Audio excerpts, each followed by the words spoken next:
கர்த்தருடைய பரிசுத்தமான நாமம் மகிமைப்படுவதாக. ஆசீர்வாதமான ஒரு நல்ல காலவெளியிலேயும் பாளையங்கோட்டை இந்திய தேவ சபையிலிருந்து காலை மன்னாவை உங்களுக்கு வழங்குவதில் மிகுந்த சந்தோஷம்.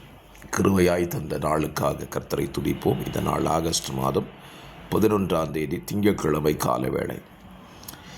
இந்த நாளை கர்த்தர் உங்களுக்கும் உங்கள் குடும்பங்களுக்கும் ஆசீர்வாதமாய் மாற்றி தருவாராக. இந்த காலை தியானத்திற்காக நியாயாதிபதிகள் 3ஆம் அதிகாரத்தை வாசித்து தியானியுங்கள். 31 வசனங்கள் உள்ளடக்கின ஒரு வேத பகுதி. தேவன் இஸ்ரவேல் ஜனங்களுக்கு நியாயாதிபதிகளை எழும்ப பண்ணி அவர்களை கொண்டு அவர்களுடைய சத்துரு கையிலிருந்து தப்புவிக்கிற ஒரு புத்தகம்தான் இந்த நியாயாதிபதிகளின் புத்தகம்.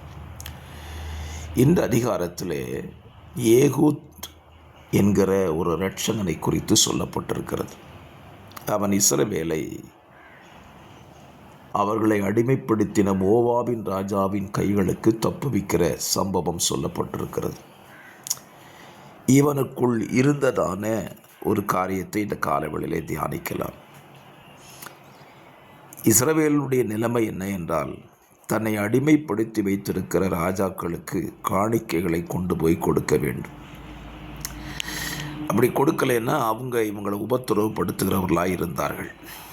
இன்றைக்கும் காணிக்கை என்று சொல்லும் பொழுது பிசாசுக்கு கொடுக்கிற காணிக்கையை கொடுக்கலைன்னா அதை இப்படி தன்னுடைய கனவில் கேட்கும் என்று சொல்ல கேட்டிருக்கிறேன். இரவிலே சொப்பனத்திலே எனக்கு கொடுக்க வேண்டியதை கொடுத்து விடு என்று பிசாசு கேட்குமா? நம்ம ஆண்டவர் நம்ம காணிக்கை கொடுக்கலைனாலும் நம்மகிட்ட என்ன செய்ய மாட்டேங்காரு, கேட்க மாட்டேங்கார். நமக்கு ஒரு நல்ல தைரியம். காணிக்கை கொடுத்தா என்ன, கொடுக்கலன்னு நம்ம ஆண்டவரில் அப்படிலாம் கேட்க மாட்டார், பிசாசு தான் அப்படி கேட்கும் அப்படின்னு சொல்லி நம்ம நினைக்கிறோம். பாருங்க, இந்த ஏகூத்தை ஒரு தன்மை இருந்துச்சு. தன்னை அடிமைப்படுத்துகிறவனுக்கு காணிக்கை கொடுக்கக்கூடாது. காணிக்கை அல்லது பலி என்பது எங்கள் தேவனுக்கு மாத்திரம் சார்ந்தது. அதை எங்கள் தேவனுக்கு தான் நாங்கள் செலுத்த வேண்டும். ஆகவே இந்த காணிக்கையை பெற்றுக்கொண்டிருக்கிற மோவாபின் ராஜாவை அழிக்கும்படி அவன் ஒரு திட்டம் தீட்டுகிறான். அவனுடைய திட்டத்திற்கு தேவனும் துணை நிற்கிறார். பாருங்கள், இந்த அதிகாரத்தில் நீங்கள் வாசிச்சிங்கன்னா, காணிக்கை கொண்டு போகிறவன் போல கொண்டு போய் தனிமையிலே அந்த ராஜாவை சந்தித்து இடது கையில் இருந்து வலது புறத்தில் இருந்ததான கத்தியை இடது கையினால் எடுத்து அந்த ராஜாவுடைய வயிற்றினாலே குத்தி அவனை கொன்று போடுகிறான். இந்த காலவேளையிலே கர்த்தர் உங்கள் கையில் கொடுத்திருக்கிற வேத வசனத்தை கொண்டு உங்களுடைய நன்மைகளை பறிக்கும்படி காத்திருக்கிற அந்த சத்துருவை நீங்கள் அழித்து போடும்படி தீர்மானம் செய்யுங்கள். அதுதான் தேவனுக்கும் பிரியமானது, நமக்கும் அது ஆசீர்வாதமானது.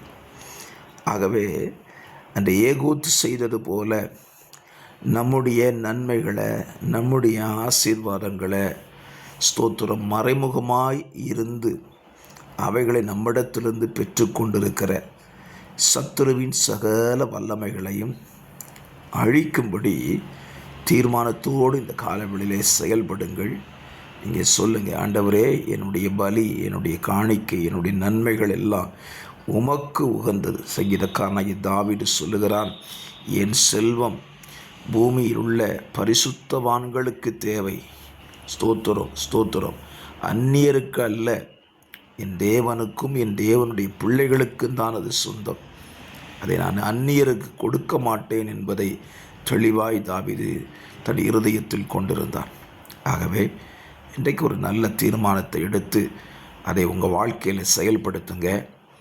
உங்களுடைய நன்மைகளை, உங்களுடைய ஆசீர்வாதத்தை கெடுக்கிற சத்துருவை அழித்து, வசனத்தை கொண்டு அழித்து உங்கள் நன்மைகளை உங்கள் தேவனுக்கு கொடுக்க தீர்மானம் எடுங்கள்.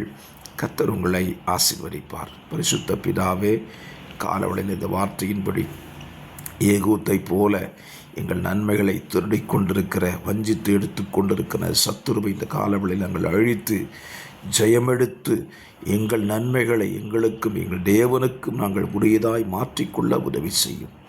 இயேசுவின் நாமத்தில் ஜெபிக்கிறேன் நல்ல பிதாவே.